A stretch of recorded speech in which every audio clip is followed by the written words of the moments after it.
Bienvenidos a Alcanzando el Conocimiento, una herramienta vital. Estamos en estos momentos con el doctor Reinaldo Ariel Álvarez Morales. Él es secretario ejecutivo de la Comisión Intersecretarial de Bioseguridad de los Organismos Genéticamente Modificados de México. Doctor, gracias por estar aquí. Muchas gracias a ustedes. Doctor, usted tuvo una charla muy interesante y se habló sobre la biotecnología, sobre la importancia de tener sustentabilidad alimentaria, algo que México no lo tiene. Se hace mucha importación de alimentos y de pronto no somos autosustentables. Así es. Realmente este es un problema que no solamente está afectando a México, sino muchísimos países están teniendo consideraciones muy serias sobre cómo se van a alimentar en el futuro cercano. ¿Por qué? Bueno, porque el reto es de la misma cantidad de suelo que hemos venido utilizando. Ahora vamos a tener que generar no solo alimentos, sino también probablemente combustibles, fibras, materias primas, quizá inclusive algunos medicamentos. Todo esto tiene que ser frente a una problemática de cambio climático que no podemos precisar qué tanto nos va a afectar.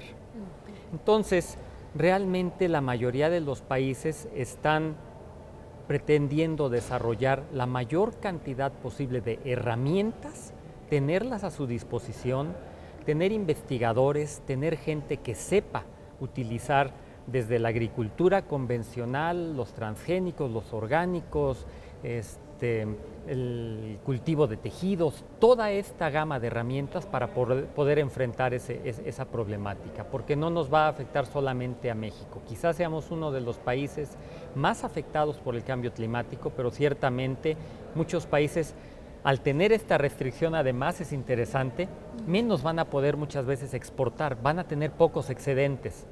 Entonces tenemos nosotros que asegurarnos que por lo menos de los productos básicos los vamos a poder producir nosotros. ¿Usted visualiza en los próximos años una crisis mundial de alimentos? Creo que prefiero ser optimista, la verdad, y creo que ha habido muchas crisis energéticas, monetarias, etcétera, y como especie hemos salido adelante. Yo quisiera entonces ver ahora que con los avances de la ciencia, de la tecnología, con lo que estamos viniendo a discutir precisamente este foro, podamos convertir eso en un problema que podemos resolver y no una crisis. Yo creo que estamos a tiempo para no dejar que pase a crisis. Pero estaríamos en riesgo. Pero yo creo que yo creo que todos los países podríamos pensar que estamos en riesgo. Basta con pensar ahorita que quien nos surte de maíz cuando nos falta es Estados Unidos y está viviendo una crisis por la sequía, la mayor quizá después en 50 años, y entonces tenemos que depender de quien nos quiera vender maíz. Entonces, estos son avisos oportunos que nuestros gobernadores, nuestros gobernantes deben de tomar, entender y decir, esto no se puede repetir en los próximos 3, 4 años. Tengo que asegurarme que si hay otro problema semejante, o Estados Unidos, o Argentina, o Sudáfrica, o Chile quieren utilizar su maíz para producir combustibles, yo voy a poder alimentar a mi población. En este sentido, bueno, la crisis que está viviendo Estados Unidos, principalmente sus estados más agrícolas, es realmente pues una catástrofe para ellos, pero bueno, pues ellos tienen muchos recursos también para importar granos, ¿no? En este caso, al precio que sea. Pero me parece que en México las políticas públicas no han hecho como un alejamiento de la gente del campo, no hay empleo, lo que se le paga al campesino, el problema de los intermediarios, ¿no? Entre el productor y el consumidor, los precios son altísimos, también las aperturas arancelarias a otros países, a productos de otros países más baratos, o sea, todo esto ha hecho un empobrecimiento del campo y bueno, no se llega a entender la típica frase que se dice, sin maíz no hay país, pero bueno, no se entiende la dimensión de esta frase. Yo creo que la dimensión de la frase no debe de ser difícil de entender cuando vemos qué tanto dependemos nosotros del maíz. Es decir, somos un país que ha dependido y tiene una cultura basada en el maíz. Encontramos estas imágenes del maíz por todos lados en nuestra cultura y es algo que además debemos de preservar.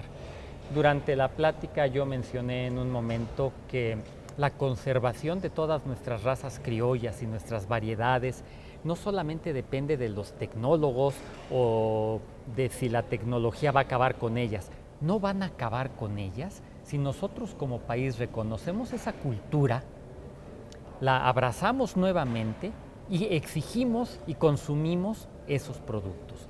Y le pagamos al productor que produce ese maíz azul o ese maíz rojo el valor que verdaderamente se merece. ¿Tiene que estar subvencionado? Sí. ¿Tiene que tener un precio más alto? Sí. ¿Tiene que tener un precio quizá como el de los productos orgánicos? Sí. Pero hay que pagarlo porque eso nos permitirá mantener nuestra diversidad y nuestra identidad cultural. Entonces yo creo que aquí hay que también concientizar a todos los que somos consumidores, que muchas veces vemos y decimos, pues quién sabe qué hace el gobierno para mantener la diversidad y se están acabando los criollos. Depende de nosotros en buena medida. Hay que exigir esos productos, hay que apoyar al productor en el campo, hay que estar dispuestos a dar un poquito más. Por la mañana, de pronto, un bioingeniero belga decía que el problema es también los subsidios. No hay que subsidiar por tanto tiempo al campo, es más bien llevar la ciencia y la tecnología al campo. Eso tampoco se está haciendo en el país. Desafortunadamente yo creo que se hace, pero de una manera muy limitada. Realmente no se ha concebido en su magnitud real que México puede resolver sus problemas, como lo está haciendo la India, como lo está haciendo China, como lo quiere hacer Brasil y otros países, sobre todo asiáticos. Tenemos los elementos. Falta coordinación, faltan recursos, pero lo podemos hacer. Definitivamente lo podemos hacer. Tenemos muy buenos centros de investigación, gente muy comprometida, pero si tenemos, por ejemplo, a un agrónomo que por acá está trabajando para tener un material tolerante a sequía, acá un biotecnólogo trabajando en lo mismo, por allá alguien que está haciendo ingeniería para mejor uso del agua, ¿por qué no los juntamos como programas nacionales y juntar a todos ellos como una política de decir, en México se tiene que haber resuelto el abasto de maíz en los próximos 10 años, o el problema de sequía en el norte del país, o X problema en tanto tiempo? Y juntar a toda esa gente, no dejarla dispersa. Yo creo que eso es lo que ha hecho que países como Brasil, por ejemplo, y como la India hayan salido adelante o estén saliendo adelante en el uso de su tecnología. Han visto que la dispersión no es buena, no genera nada, genera obviamente desperdicio de recursos, porque no se junta la gente que está haciendo muchas veces lo mismo, ¿no? Que se pueden complementar. Yo creo que faltan esas políticas. En este caso estamos en un momento pues muy importante, un momento de transición, un momento en el que llega un gobierno nuevo, se le han achacado muchas cosas al pasado, al que está saliendo, pero también a otros gobernantes que tampoco en el pasado han hecho nada. ¿Qué pedirle, qué solicitarle, cómo decirle que hay que hacer este tipo de políticas públicas que integren a la comunidad científica, que integren el conocimiento, justamente en resolver nuestros propios problemas por nosotros mismos y ya no comprar solamente tecnología? Claro. Yo creo que una de las cosas que hay que hacer, porque sabemos que no podemos hacer todo, los recursos son limitados, pero mi recomendación sería que hay que llevar a cabo y lo más pronto y eficiente que se pueda, foros en el sentido de ver cuáles son las prioridades que se tienen que resolver, los problemas realmente graves, para que de aquí a 5, 6, 8 años podamos decir, aunque sean 3, 4, a nivel de los de energía, alimentación, salud, cuáles son esos problemas y establecer programas nacionales y que realmente sienten el precedente de que esa es la manera de continuar. Y digo que hay que empezar ya y hay que hacerlo rápido, porque muchas veces en este país se da lo que se llama parálisis por análisis, ¿no? Es decir, seguimos teniendo reuniones y reuniones de expertos y otra reunión más y otra reunión más y no resolvemos. Yo creo que esto hay que hacerlo de una manera ejecutiva, establecer las prioridades, ponerle el recurso y vamos a ver que podemos resolver problemas. Tenemos la capacidad. Pero bueno, en muchas ocasiones se han hecho foros. Yo creo que los problemas nacionales, las urgencias ya se saben. Más bien hace falta decisión para hacer políticas públicas, para hacer nuevas leyes, para poner recursos donde tienen que estar. Y no solamente administrar la pobreza. Yo creo que es otra cosa, ¿no? Es que cuando hablamos, por ejemplo, de estos foros para identificar problemas, podemos hablar de foros con economistas, con algunos científicos, la problemática del campo, pero estos serían foros para ver cómo vamos a resolver ese problema. ¿Qué me aportas tú como Centro de Biotecnología, ustedes como Escuela de Agricultura, ustedes como los extensionistas, ustedes como los que están viendo la política? Como ahora no es ver cuál es el problema, ¿cómo lo vamos a resolver? La solución. ¿Cómo nos ponemos metas a corto, mediano y más largo plazo y las cumplimos? Normalmente sí hay un foro para ver y ver cuáles son los problemas del país, y muchas veces se quedan como diagnósticos para el siguiente o para ver qué hacemos.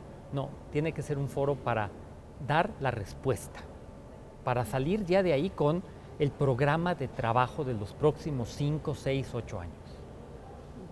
Gracias. De nada, a ustedes muchísimas gracias.